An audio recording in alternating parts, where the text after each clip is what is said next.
Tersangka korupsi masuk daftar calon sementara pemilihan umum. Sidang perdana 40 miliar rupiah gugatan RS Syahaan KPK mangkir. Bupati Serdang Bedagai tinjau korban bencana puting beliung. Selamat malam pemirsa, kami akan menghadirkan beragam informasi lainnya. Bersama saya Teri Ginting, berikut sumut hari ini malam selengkapnya.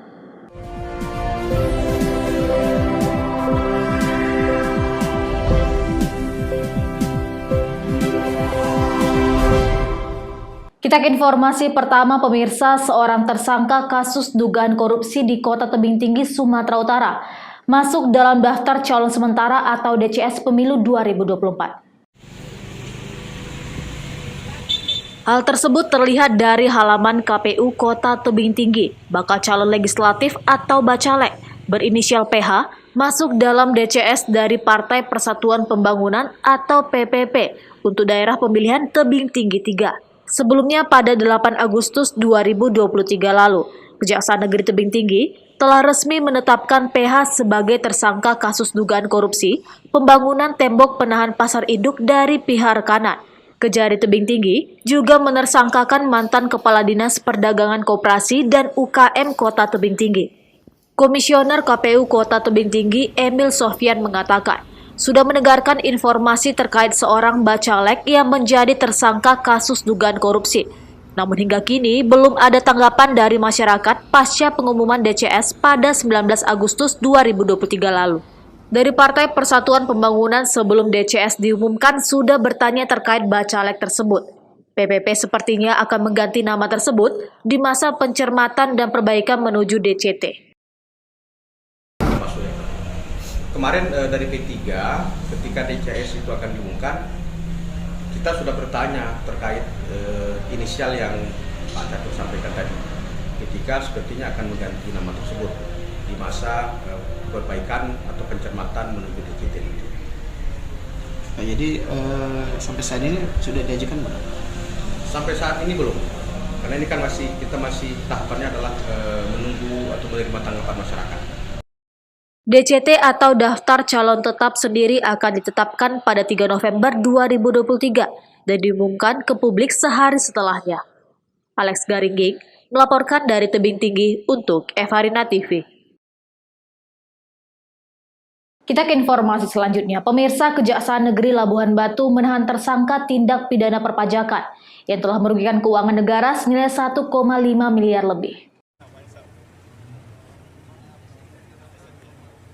Kejari Labuhan Batu melaksanakan proses penyerahan tersangka dan barang bukti perkara tindak pidana perpajakan dari penyidik Direktorat Jenderal Pajak Kantor Wilayah DJP Sumatera Utara II melalui penyidik Kajatisu di Aula Serbaguna Kantor Kejari setempat Jalan SM Raja Rantau Prapat.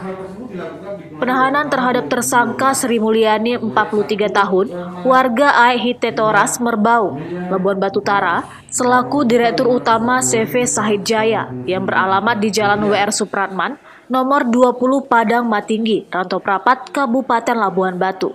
Terkait dugaan tindak pidana di bidang perpajakan yaitu dengan sengaja tidak menyetorkan PPN yang telah dipotong atau dipungut melalui CV Sahid Jaya meski telah memungut pajak pertambahan nilai atau PPN dari lawan transaksi dengan menerbitkan faktur pajak.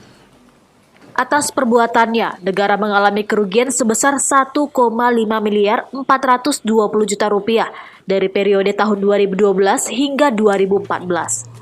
Kepala Kejaksaan Negeri Labuhan Batu Furkon Syah Lubis menyebutkan, pihaknya menerima perlimpahan tersangka perkara Undang-Undang Perpajakan dari Kejati Sumatera Utara untuk proses persidangan. Kegiatan hari ini kita menerima tahap 2 dari Kejati, yaitu Undang-Undang Perpajakan atas nama SM, umur 43 tahun.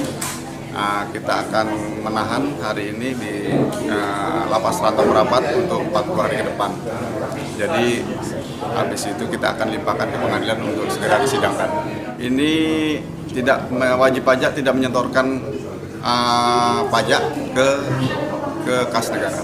Itu sekitar kerugian 1 miliar lebih selama 3 tahun. Tersangka telah melanggar pasal 39 ayat 1 huruf I Undang-Undang Nomor 28 Tahun 2007 tentang perubahan ketiga atas Undang-Undang Nomor 6 Tahun 1983 tentang ketentuan umum dan tata cara perpajakan, sebagaimana telah diubah beberapa kali, terakhir dengan Undang-Undang Nomor 11 Tahun 2020 tentang Cipta Kerja. Dan selama 40 hari ke depan, tersangka ditahan di Lapas Kelas 2A Rantau Prapat. Pucok Storus melaporkan dari Labuan Batu untuk Evarina TV. Informasi menarik lainnya akan kami hadirkan sesaat lagi, tetap di Sumut Hari Malam.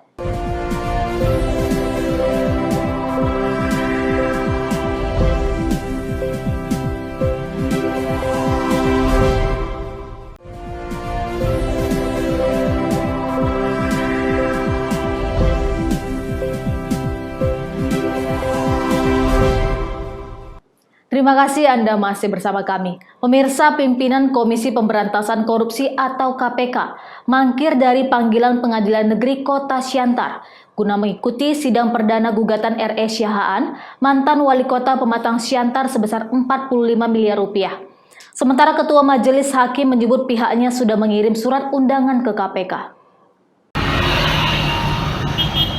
Pengadilan Negeri Kota Pematang Siantar menggelar sidang perdana Robert Edison Siahaan, mantan wali kota Pematang Siantar yang menggugat perdata Komisi Pemberantasan Korupsi, Kepala Badan Pertanahan Nasional CQ Kepala Kantor BPN Kota Siantar, dan ahli waris dari almarhum Esron Samosir di Ruang Cakra Rabu 23 Agustus 2023. Sidang dengan Ketua Majelis Hakim Reni Pitua Ambarita bersama hakim anggota Nasfi Firdaus dan Katarina Siagian tersebut akan dilanjutkan pada 6 September 2023 mendatang, dikarenakan pihak KPK, BPN dan ahli waris almarhum Esron Samosir tidak hadir di sidang perdana tersebut. Reni Pitua Ambarita menyebutkan kepada pihak KPK, PN Pematang Siantar sudah menyampaikan surat tertanggal 24 Juli 2023 agar menghadiri persidangan. Juru bicara Pengadilan Negeri Kota Siantar, Rahmat Hasibuan mengatakan, alasan pimpinan KPK, Kepala KPK NL Kota Siantar dan Kepala BPN Kota Siantar tidak hadir di persidangan sama sekali tidak diketahui.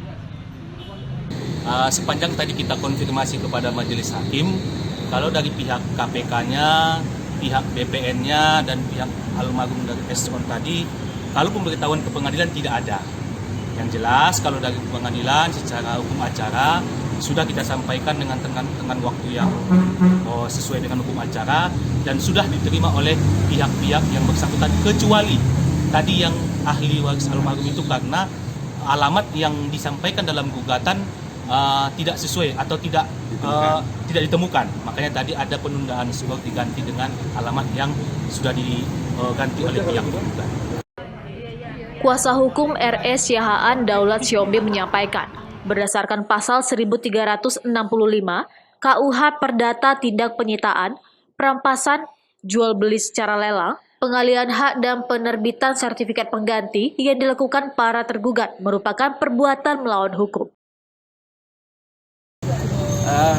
Secara pokok ya, inti dari gugatan ini adalah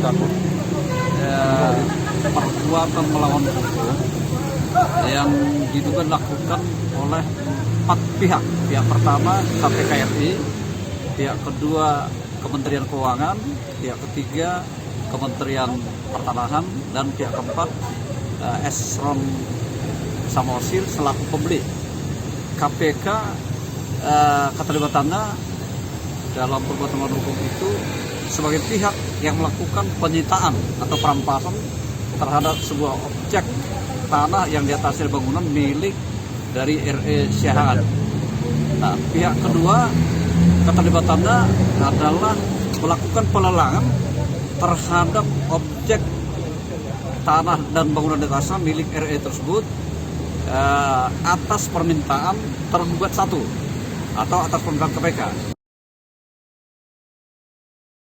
Adapun alasan gugatan sebesar 45 miliar rupiah tersebut, antara lain pertama karena putusan perkara R.E. Siahaan, baik mengenai pidana pokok maupun pidana tambahan uang pengganti, telah tuntas dieksekusi dengan pidana penjara 12 tahun yang meliputi pidana pokok 8 tahun dan pidana tambahan uang pengganti selama 4 tahun penjara karena RS Siahaan tidak membayar pidana tambahan uang pengganti sebesar Rp7.700.631.000. Kedua, surat KPK Republik Indonesia berupa surat perintah penyitaan dalam rangka eksekusi pembayaran uang pengganti nomor SPRINT/PPP/01-01-EK-S/05/2015 tanggal 29 Mei 2015 mengutip secara berbeda atau tidak sesuai dengan putusan pengadilan. Ketiga, tanah dan bangunan milik penggugat dalam SHM nomor 302 tahun 2004 tidak merupakan barang sitaan atau rampasan dari penyidikan, penuntutan, dan peradilan dan juga tidak merupakan bagian dari objek putusan pengadilan. Keempat, tindakan para tergugat melanggar atau bertentangan dengan asas kepastian hukum. Dan kelima, harga lelang atas tanah dan bangunan milik penggugat sebesar Rp6.301.535.000 tidak patut dan tidak adil, terutama dibandingkan harga pasar Rp12.500.000.000 sampai dengan Rp15 miliar. Eko Hendriawan melaporkan dari Pematang Siantar untuk Evarina TV. Pemirsa, sebagai bentuk protes jalan rusak dan tak disentuh pembangunan, warga 2 desa penghubung kabupaten dan kota di Asahan melakukan aksi mencuci motor dan mandi di jalur rusak dan berlumpur. Warga berharap pemerintah peka terhadap pembangunan infrastruktur desa. Kalian cuci kata di mana? Ya, inilah aksi sindiran warga. Kamu cuci motor di Dosmer, kayak kamilah di jalan raya berlumpur pula. Terhadap pemerintah yang tak kunjung memperbaiki akses jalan mereka yang menjadi penghubung 2 desa, bahkan penghubung antar Kabupaten Asahan dan Kota Tanjung Balai. Warga terpaksa membuka jasa cuci motor gratis menggunakan air lumpur yang berada di kubangan jalan raya berstatus milik provinsi tersebut. Tidak hanya itu, warga juga melakukan aksi mandi lumpur dan berfoto di jalan rusak tersebut. Diketahui aksi ini adalah sebagai bentuk kekecewaan warga Desa Silo Baru dan Desa Pematang Sebaru Asahan, di mana jalan sepanjang 12 km tak pernah tersentuh pembangunan infrastruktur layak sejak lama. Warga kesal, pemerintah provinsi yang sudah menganggarkan untuk perbaikan jalan tersebut, namun sampai saat ini belum merealisasikannya. Udah lama kali lah bang. Ini dari aku SD bang, nggak pernah bobo ini bang.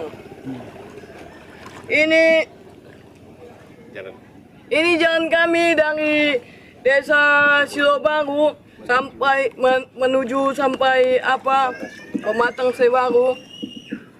Tak pernah dibohongi bang, udah lama kali bang. Tadi kenapa buat aksi ini?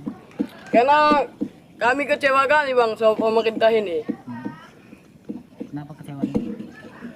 Jalan kami tuh abang lah kayak gini ya, nggak pernah dibolong.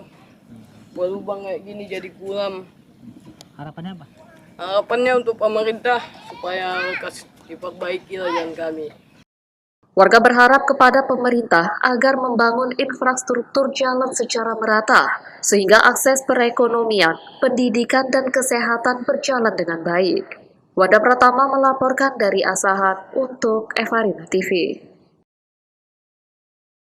Kami akan menghadirkan informasi menarik lainnya, tetaplah bersama kami.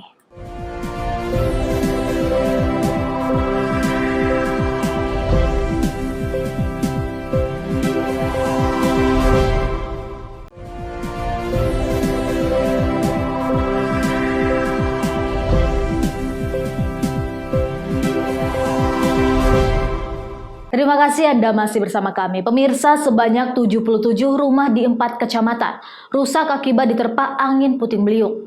Guna mengetahui kondisi rumah warga, Bupati Serdang Bedagai Haji Dharma Wijaya meninjau langsung ke pemukiman warga yang rumahnya rusak.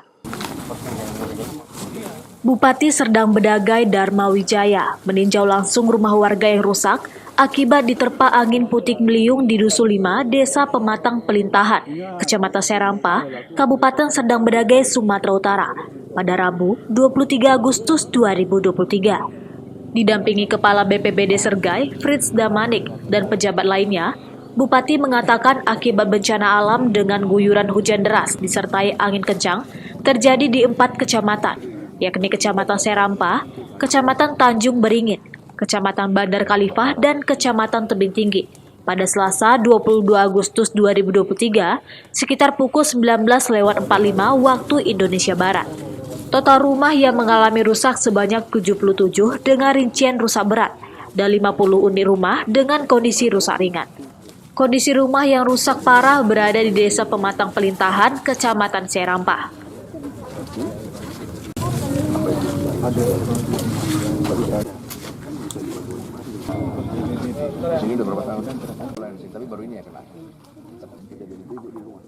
Dalam musibah angin puting beliung, tidak sampai menimbulkan korban jiwa, namun warga harus mengalami kerugian material hingga miliaran rupiah. Pemkab Serdang Bedagai sudah mencari solusi, diantaranya menyiapkan bantuan kepada korban angin puting beliung, seperti mendirikan posko bencana, menyediakan beras, dan kebutuhan lainnya. Sementara itu, Ainun, salah seorang warga, mengatakan, saat angin kencang disertai hujan, dirinya sedang sholat maghrib. Ia berharap rumah mereka yang rusak dapat kembali diperbaiki. Kenapa saya masih di luar, masih lagi keadaan dalam sholat. Man cucu mau ketimpa broti, dialang kakeknya, ya kakeknya yang kena timpa. Paling kepalanya aja sakit itu. Hari ini saya dengan Pak Dan Ramil, Bapak Camat, Bapak Kapolsek, tambah lagi dengan Kapus dan tokoh-tokoh masyarakat mengunjungi salah satu desa, yaitu Desa Pematang Pelintahan, Kecamatan Serampah, Kabupaten Serdang Bedagai.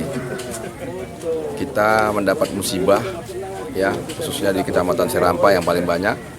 Ada sekitar 50 desa pelintahan ini rumah yang terkena angin puting beliung. Ya. Kalau di kecamatan lain ada sedikit-sedikit, jumlahnya 77. Yang rusak berat ada 50, yang rusak ringan ada 27. Jadi kedatangan kami juga mencari solusi bagaimana bantuannya. Tadi saya sudah telepon ke Komisi 5 dan sudah diarahkan ke Komisi 8. Insya Allah dalam waktu dekat akan segera. Juga dari kabupaten akan memberikan bantuan dari BTT, ya. Insya Allah segera secepatnya. Jadi masyarakat sabar, ya. Ini semua cobaan. Dalam hal ini kita harus banyak tawakal. Yang paling parah di Desa Pematang Pelintahan yang paling banyak. Nah, kalau kita lihat pohon-pohon tumbang, rumah pun ada beberapa yang rata. Ya, ini segera mau kita perbaiki. Terima kasih. Abdul Malik melaporkan dari Serdang Bedagai untuk Evarina TV.